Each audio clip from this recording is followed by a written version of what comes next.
Assalamualaikum warahmatullahi wabarakatuh. Anak-anakku sekalian, sahabat-sahabat yang dirahmati oleh Allah, kali ini saya akan membahas tentang musyawarah. Musyawarah kalau di pelajaran PAI itu biasa disebut dengan ayat-ayat Al-Quran tentang anjuran demokratis. Apa hubungannya musyawarah dan kemudian disebut dengan demokratis? Anak-anakku, begitu pentingnya masalah musyawarah dalam pandangan Islam. Satu di antara 114 surat dalam Al-Quran itu ada yang namanya surah Asy-Syura, surah musyawarah. Begitu pentingnya musyawarah yang diajarkan kemudian oleh Rasulullah ketika perang Badar. Rasul juga bermusyawarah kepada sahabat Muhajirin dan Ansor untuk menentukan strategi perang. Bahkan dalam waktu di masa-masa perang juga Rasulullah juga pernah bermusyawarah untuk menentukan strategi perang. Namun demikian musyawarah dalam hal-hal yang bersifat tidak prinsip dalam agama, ya, itu diperbolehkan. Tapi dalam ibadah mahdhah, dalam ibadah yang sudah ditentukan dalam syariat Islam, Rasulullah tidak bermusyawarah karena keputusan ada di tangan beliau melalui wahyu Al-Quran.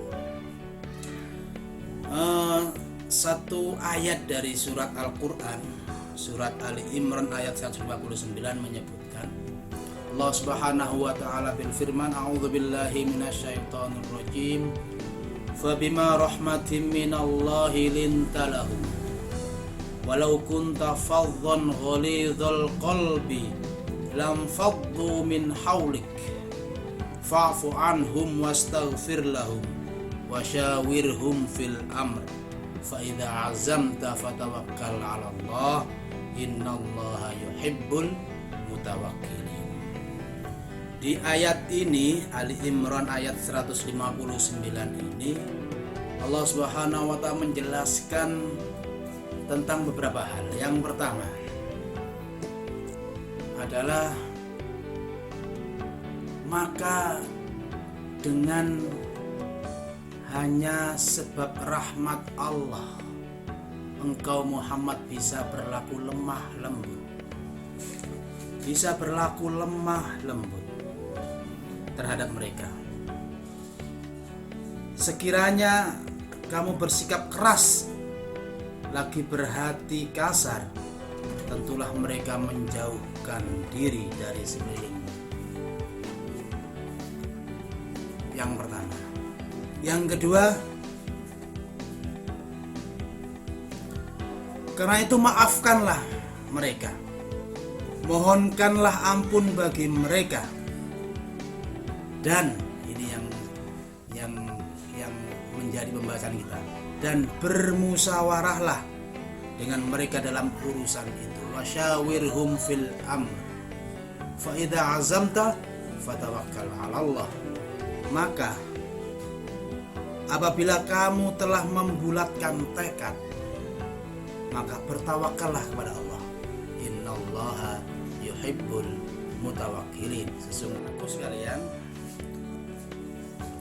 dari ayat yang saya baca tadi, setidaknya kita sebagai pemimpin dalam segala hal, pemimpin dalam rumah tangga kita, suami dari anak istri kita, pemimpin dari anak-anak kita, ayah, orang tua kita dari anak-anak kita, pemimpin dari sebuah komunitas kita, bahkan pemimpin dari kita sendiri, setidaknya kita meniru bagaimana Rasulullah memimpin dirinya, bagaimana Rasulullah memimpin umatnya, yakni dengan lemah lembut, lintah, lemah lembut, yang artinya adalah al-layyinah, lemah lembut, atau juga bisa diartikan dengan gampangan. Tidak tidak mempersulit suatu persoalan. Itulah Rasulullah sebagai seorang pemimpin. Kalau memang mudah-mudahkanlah, kalau memang sulit bimbinglah. Tipologi pemimpin yang luar biasa yang dicontohkan oleh Rasulullah itu juga layak dan wajib untuk kita teladani. Bagaimana menghadapi diri sendiri, menghadapi umat ini, menghadapi anak-anak kita, dan lain sebagainya. Bahkan seandainya engkau berkeras kepala, kasar dan mudah marah, Al-Quran mengartikan dengan fadhon, ghalidhal qalbi, keras hati, tidak mau maklumi segala urusan, maka mereka akan menyingkir dari satu komunitas itu. Mereka tidak mau dipimpin oleh kita, atau kita sendiri tidak mau terhadap diri kita sendiri. Itu hal-hal yang sangat kontraproduktif dengan apa yang dicontohkan oleh Rasulullah. Maka bagi kita sebagai seorang pemimpin apapun, dalam segala apapun, dalam profesi apapun, hendaknya lemah lembut, memaklumi apa yang memang harus kita maklumi adanya, dan kita pimpin kesulitannya. Yang kedua, anak-anakku sekalian, wasyawirhum fil amri, dalam segala urusan maka bermusyawarahlah. Setiap hal kita punya persoalan dalam satu komunitas, organisasi, atau kelompok masyarakat yang lainnya, organisasi masyarakat, pasti dalam suatu perencanaan kerja, program kerja, perlu rembukan, perlu musyawarah. Dalam rangka apa? Bahwa apa yang kita upayakan ini mendapatkan legitimasi peserta musyawarah, mendapatkan kesepakatan dari semua peserta musyawarah. Apapun kesepakatan itu, kalaupun kemudian itu menjadi kesepakatan bersama, taatilah. Tidak boleh berundel-buri di luar forum musyawarah, karena ini kesepakatan musyawarah sangat sakral sekali. Rasulullah juga begitu. Dalam satu perang, ada satu sahabat yang ingin perang di dalam kota. Rasulullah kemudian menginginkan di luar kota, tapi ketika bermusyawarah, Rasulullah mengikuti anjuran para sahabat yang kemudian perang di dalam kota.